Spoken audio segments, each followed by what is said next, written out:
Best day trading strategy before Christmas. I backtested this for 10 years, and here's what I found. What do each of these charts have in common? We're about to get into this. You see, most traders think December is slow or random, but when I backtested the 2 weeks before Christmas over the last 10 years, I found something surprisingly consistent. I'll show you what actually happens in the market before Christmas, the one-day trading strategy that performed the best, and how to trade it without overtrading and without guessing. This isn't theory, it isn't a prediction. I went through 10 years of data, same rules, same session, same risk.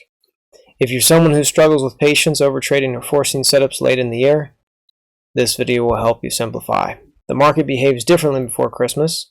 You have lower participation, institutions cleaning up books. My brother's a bookkeeper, he's quite busy. Retail traders trying to make one last trade before the holidays. That combination creates very specific liquidity behavior. And that's where the edge comes from.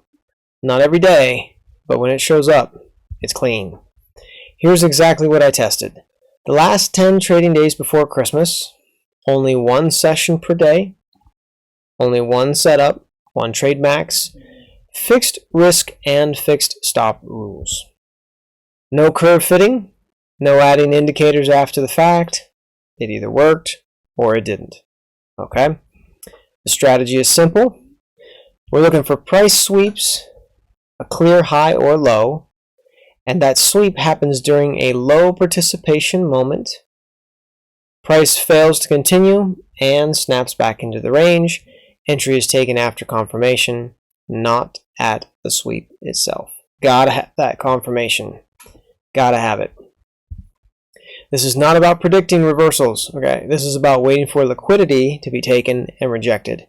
It is so predictable, I'm telling you what. Even though this isn't prediction, it's just backtested, and it's very, very probable. Before Christmas, follow through is weaker, so when price runs stops, it often doesn't have the fuel to continue. And that makes failed breakouts more reliable. The mistake most traders make is thinking low volume means no opportunity. Actually, it means cleaner stop runs.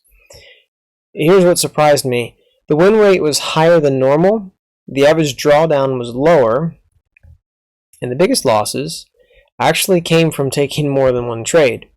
When the setup showed up and I took only one, performance improved dramatically.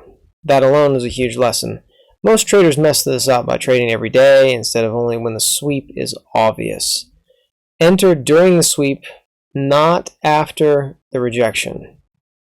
And they also try to make December a big month. Big mistakes on all of these three. You gotta wait because the strategy rewards patience, not activity. Just like this one here. Entering during the sweep, gotta wait for the rejection. It has to prove itself. We'll get into that. If you trade this, here are the rules I'd stick to. One trade per day max, fixed risk, no sizing up. If it doesn't show up, don't trade. Missing a trade is irrelevant. Forcing one is what ruins December. The biggest edge here isn't the setup, it's the mindset. Fewer trades, cleaner conditions, trusting the data, not the emotions. December doesn't reward aggression, it rewards discipline. So, if you want, I can break this down bar by bar in another video, or show the exact rules I use to backtest. Let me know in the comments, do you trade less in December? Do you overtrade? If this helped you, like the video, subscribe. I'll see you in the next one.